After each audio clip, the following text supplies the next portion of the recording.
For many years now, the world hasn't seen an Indian Prime Minister who's casual, almost like an American president who steps into a class for an impromptu lecture to students, who's also willing to jump up and start playing the drums, who's willing to try his hand at the flute. Take a look at Prime Minister Narendra Modi in action. He's seeing these drummers at it in Tokyo, but he's not one to watch from afar. He wants to get right into the action. He picks up the drums and has a go at it himself. Now, when was the last time you saw an Indian Prime Minister do that? We've seen Barack Obama dance with kids.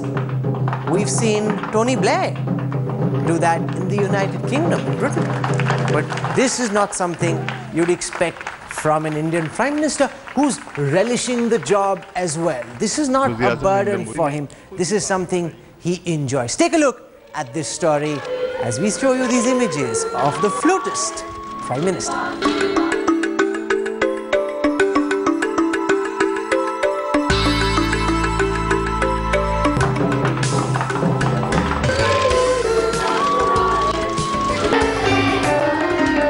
From Gujarat, Narendra Bhai Modi has gone truly global. His crafted appeal has crossed the shores of Bharat Bhumi and travelled to foreign one. For the first time this century, an Indian Prime Minister has gone all out to charm the world.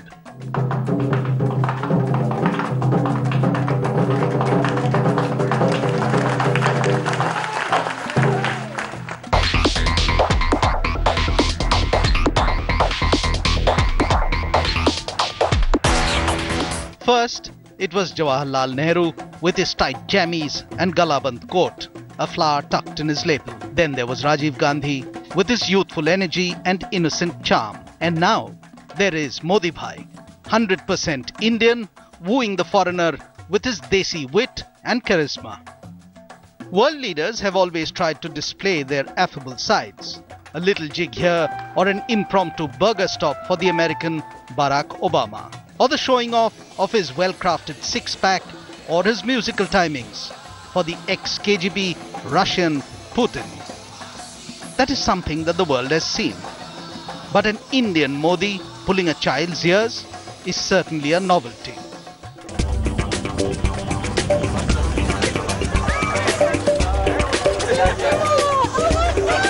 Three times has Modi Bhai crossed the borders, and 3 times has he pulled off a roaring PR success. Every country that Narendra Modi has gone to has broken protocol to roll out the red carpet for him. The 15th Prime Minister of India has one essential inherent skill that is the hallmark of a brilliant public motivator. He can read the pulse of his audience. Over the last few months, this man of humble beginnings has developed his persona and image from being that of a no-nonsense, earthy, homegrown administrator to that of an avant-garde statesman who charms where he goes. Narendra Modi is a reflection of the new India, rooted to his roots in his trademark half-sleeve kurta and sharp-cut bandgalas, but not apologetic about the Bulgari glasses and his Movado watch. Modi's larger-than-life persona seems to demand that all hail the rise of India's first truly global leader, a politician at ease at home and abroad. With Gaurav Sawant in Japan, Shujoy, Headlines Today. RSS pracharaks are not really known for their fashion statements, but Prime Minister Narendra Modi is different. Is he now India's biggest global star? Joining us on the center stage face-off tonight, I want to begin by introducing Gardner Harris, South Asia correspondent of the New York Times.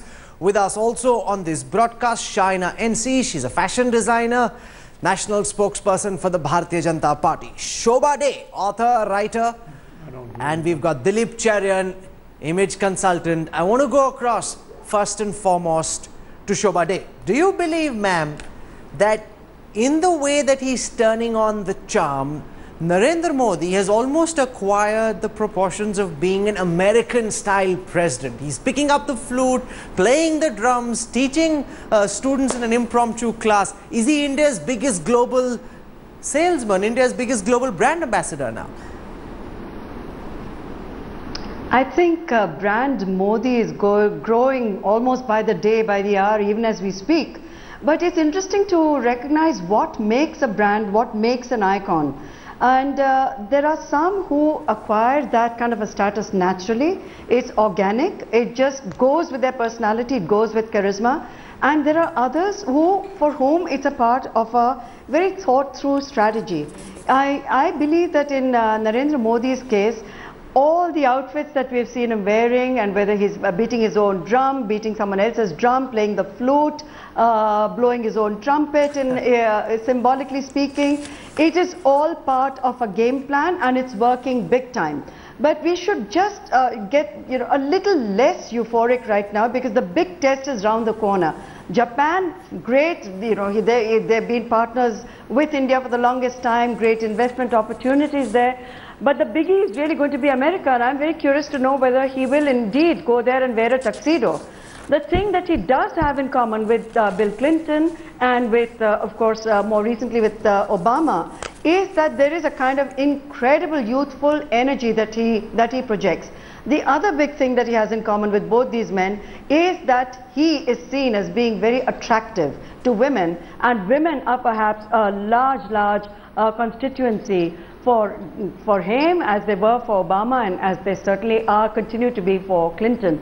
So these are three men who appeal to women, who have charm, who understand media and photo ops perfectly, who know how to position themselves, they know how to dress, and I think why not, if he's positioning himself as a homegrown Desi global icon. We needed one. We haven't had one for the longest time. I mean, the last one that I can think of, you mentioned Rajiv Gandhi, you mentioned Jawaharlal Nehru. They all had their specific personalities and style statements. But I would say that the biggest, the most impressive global icon that India has ever produced continues to be Mahatma Gandhi. So in that sense, Modi has a very big challenge ahead of him if we are looking at this as a kind of performance that the world is going to be overawed by for years and years to come, not just today, not just tomorrow, when the newness factor is of course there. The world is just about getting to know Narendra Modi. He certainly started off on the right foot. You're saying he started off on the right note. He's also blowing his own trumpet, says Shobha Day. But just take a look at some facts, Shaina. Modi wore one dress while he was boarding the flight to Japan, wore another when he came down. He was wearing another outfit when he was meeting the Japanese Prime Minister, another during his meeting with the Japanese Foreign Minister. He wore yet another dress while beating the traditional Japanese drums.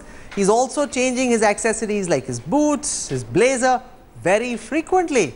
Now, this is not what you expect at any level from an RSS Pracharak. He is the new fashion designer. You're becoming serious and he's becoming fashionable, Shaina.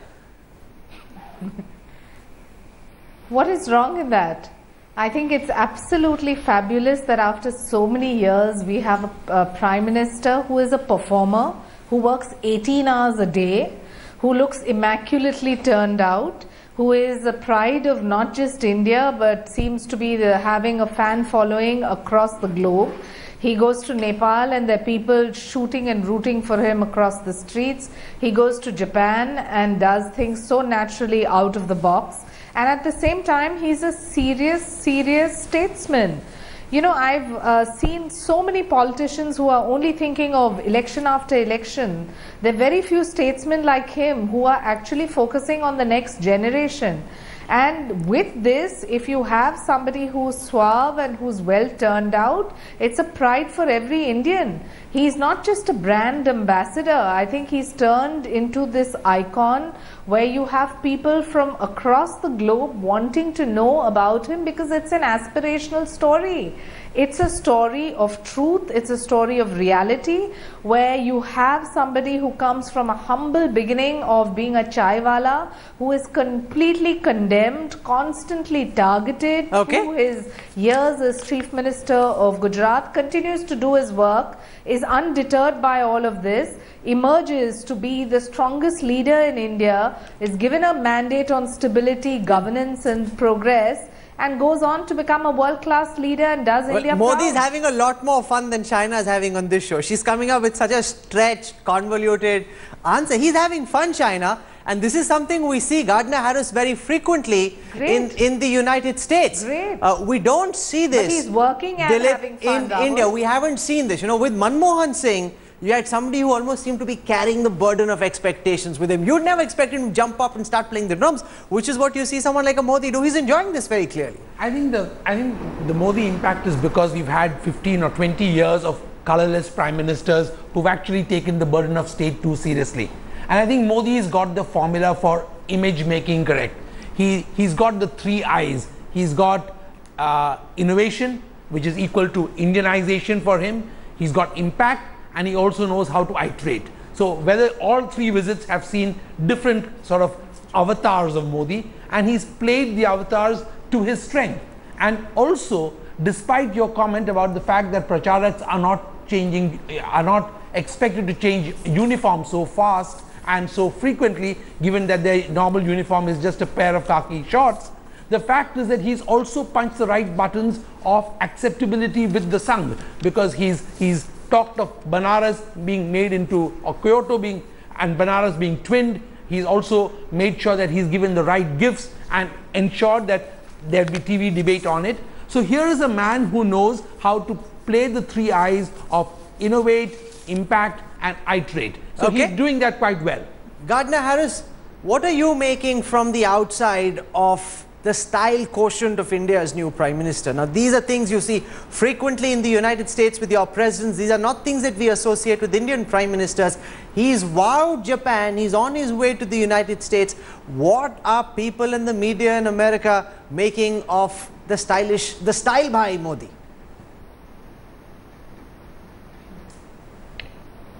Look, I think it is absolutely terrific that India is getting this sort of energetic Prime Minister in his visits. He has gone 3 for 3. He did a wonderful job in Bhutan. He did a terrific job in Nepal, completely wowed them. He has done the same in Japan. I worry that his visit to the United States will not be quite as successful, and that's not going to be his fault. I think that the Obama administration is not particularly focused on India. I'm not sure that he's going to get the state dinner that he deserves because the Obama administration is distracted. I'll call you. So I worry a little bit about this upcoming visit, but I think that he has done amazing work. His trip to Nepal, the first time in 17 years that a prime minister has gone there, he had the Nepalis eating out of his hand, which, believe me, if you spend any time in Nepal, no Indian sort of politician has had that sort of effect there in a long, long time. So it's a great thing to see. Shobha, what do you make of the style statement, the style by Narendra Modi, his shoes, his watch? Now, it ordinarily wouldn't warrant much comment, or it still would warrant a lot of comment, but coming from the fact that he is essentially an RSS pracharak, and this is not what pracharaks do. So he's a very different kind of pracharak. Well, he certainly knows how to break the rules, doesn't he? I did tweet about it, and I joked about it, that his wardrobe changes. He probably changed more outfits than Priyanka Chopra when she was in fashion, and that was a record for even a Bollywood actress. So it suggests that he's a man who is very particular about the way he projects himself, a man who's very conscious of the image he's portraying, and also a man who's very vain about how he appears in photo ops, which is all fine. I have no problem with any of that. He is immaculately turned out, more and more and more so, color coordinated. He has a stylist, an official stylist, who recommends his clothes to him, all that fantastic. But at the end of the day, it is really content, isn't it? And the content is what will outlive what he's going to wear. And even in terms of content, he's done pretty well. He likes alliteration, so he goes to Japan and he talks about, you know, the democracy and delivery and dedication and the demographics and so on. He talks about red tape and he talks about red carpet.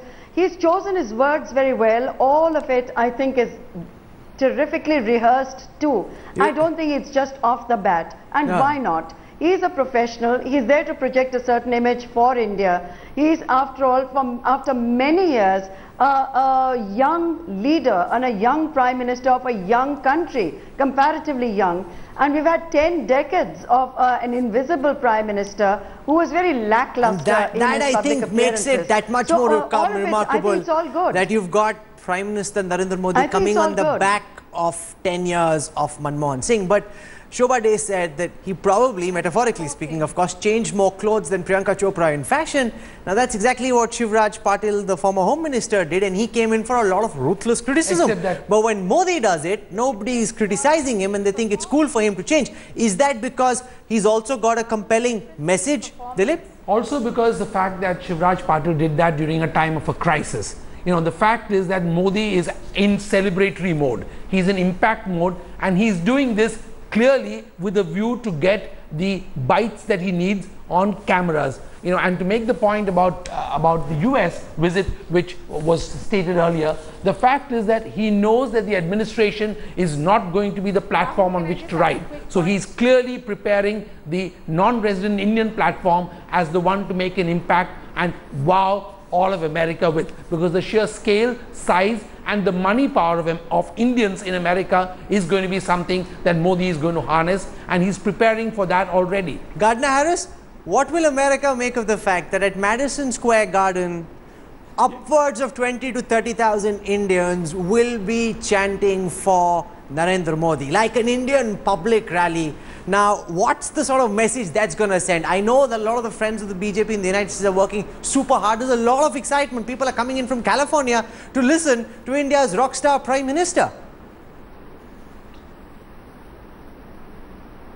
Yeah, I think he has the potential to make a real impact. And I've been talking to some top BJP people about the various media that he wants to go before. I think he's hopefully going to talk to like the likes of CNBC and some other media in the United States, because his message, like in Japan, is going to be similar, that India is open for business, he is looking for investments, and I think exactly this sort of warm embrace that the Indian community in the United States is going to give him, I think could really wow the United States. Because, you know, the Indian American community is a fairly quiet community. It's highly educated, very successful. They're only recently flexing their political muscles. You now, of course, have 2 Indian American governors. And I think this could be a real coming out party for the Indian community in the United States, rallying around Narendra Modi. So I think it could be a very important moment, not just for India, but actually for the United States and the Indian community in the United States. Shobha Dey, past surveys have shown that people have considered, I'm coming to you, Shaina, in a moment. People have considered someone like an Amitabh Bachchan or maybe a Shah Rukh Khan as India's biggest global ambassador. Do you think Narendra Modi has already surpassed Bollywood icons or the likes of a Sachin Tendulkar as India's biggest face abroad? Or do you think that will take some time? Well, I don't think that's a fair, Rahul, I don't think it's a fair comparison because at the end of the day, Sachin Tendulkar plays cricket. He's an icon in cricket playing countries and not beyond that. And similarly with Shah Rukh Khan, his popularity is immense and huge, but it's restricted to countries where Bollywood movies are watched. With Narendra Modi, what he's representing is something else.